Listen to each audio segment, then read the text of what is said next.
ఒకసారి చూడండి.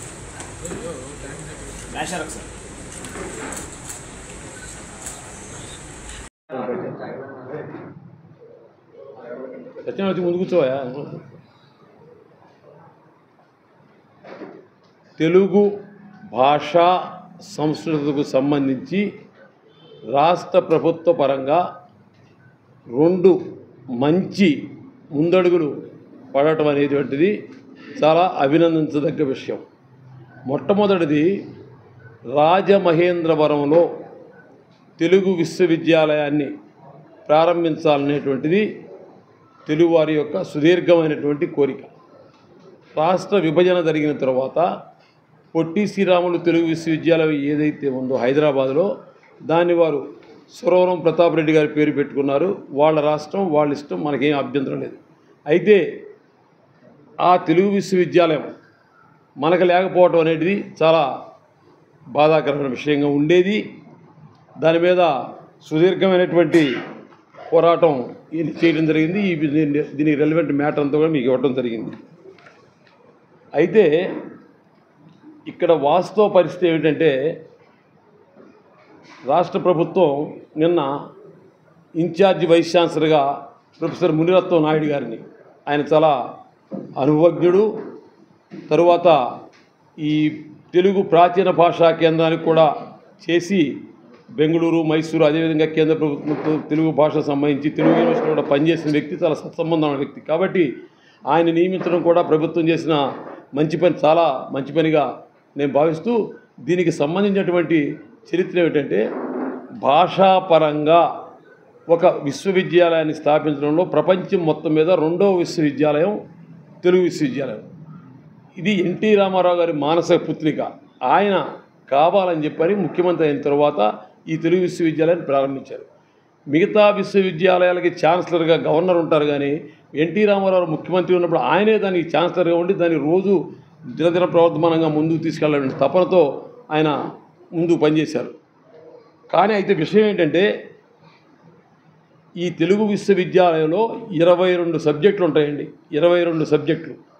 22 సబ్జెక్టుల్లో ఆంధ్ర ప్రాంతంలో 3 కేంద్రాలు, రాజమహేంద్రవరం, కూచిపూడి, శ్రీశైలం. తెలంగాణలో హైదరాబాదు, వరంగల్.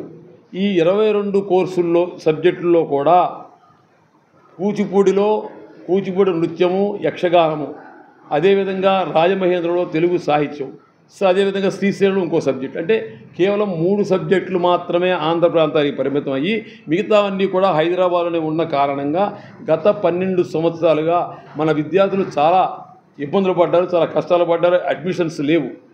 తర్వాత రాజమహేంద్రవరంలో అసలు స్టాఫ్ కూడా అక్కడ లేరు. ఇటువంటి నేపథ్యంలో రాష్ట్ర ప్రభుత్వం చొరవ తీసుకుని ఈ విశ్వవిద్యాలయానికి ఒక కులపతిని నియమించి ఈ పని ప్రారంభించడం అనేటువంటిది చాలా అభినందించదగ్గ విషయం.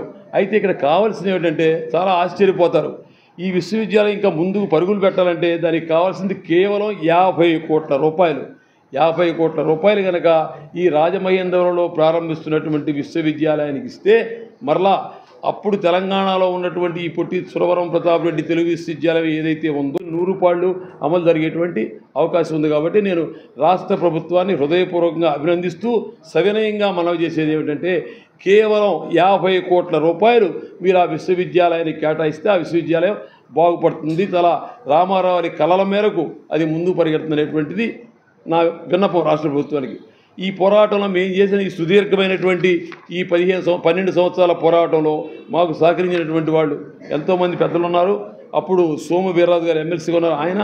అదేవిధంగా పట్టపాలు వెంకటరావు చెప్పి రాయమండ్రిలో ఉన్నారు, సన్నిధానం నరసింహశాస్త్రి ఉన్నారు, అక్కడ రాయమండ్రి ఉన్నారు. వీళ్ళందరూ కూడా, గన్ని కృష్ణ గారు, వీళ్ళందరూ కూడా ఎంతో సహకారం ఇచ్చి దీన్ని చేశారు.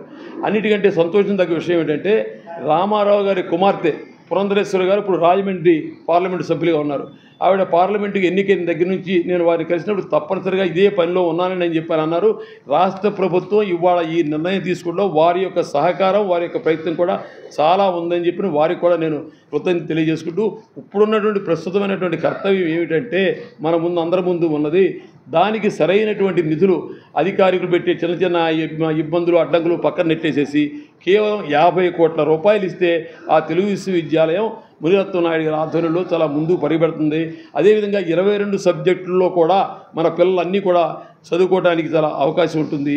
ఈ తెలుగు విశ్వవిద్యాలయం యొక్క విశిష్టత ఏమిటంటే అమెరికాలో ఉన్నటువంటి సిలికానాంధ్ర విశ్వవిద్యాలయంతో వీరికి అండర్స్టాండింగ్ ఉన్న అవగాహన సంబంధాలు ఒప్పందాలు ఉన్న కారణంగా విదేశాల్లో కూడా తెలుగు విద్యార్థులు ఈ విశ్వవిద్యాలయానికి అనుబంధంగా వాళ్ళు చదువుకునేటువంటి అవకాశం కూడా ఉంది. కాబట్టి ఇంత ప్రాధాన్యత కలిగినటువంటి విశ్వవిద్యాలయాన్ని ఈ రోజున ఒక మంచి నిర్ణయం తీసుకుని రాష్ట్ర ప్రభుత్వం నిర్ణయం తీసుకున్నందుకు మరొకసారి అభినందిస్తూ మరొక్కసారి సవినయంగా మనం ఏమిటంటే కేవలం నిర్ణయం వరకే కాకుండా అధికారులు ఏ విధమైన అడ్డంకులు పెట్టకుండా కావాల్సిన నిధులు ఇచ్చి దీన్ని ముందుకు తీసుకెళ్లాలని చెప్పి నేను కోరుతాను మీ ద్వారా.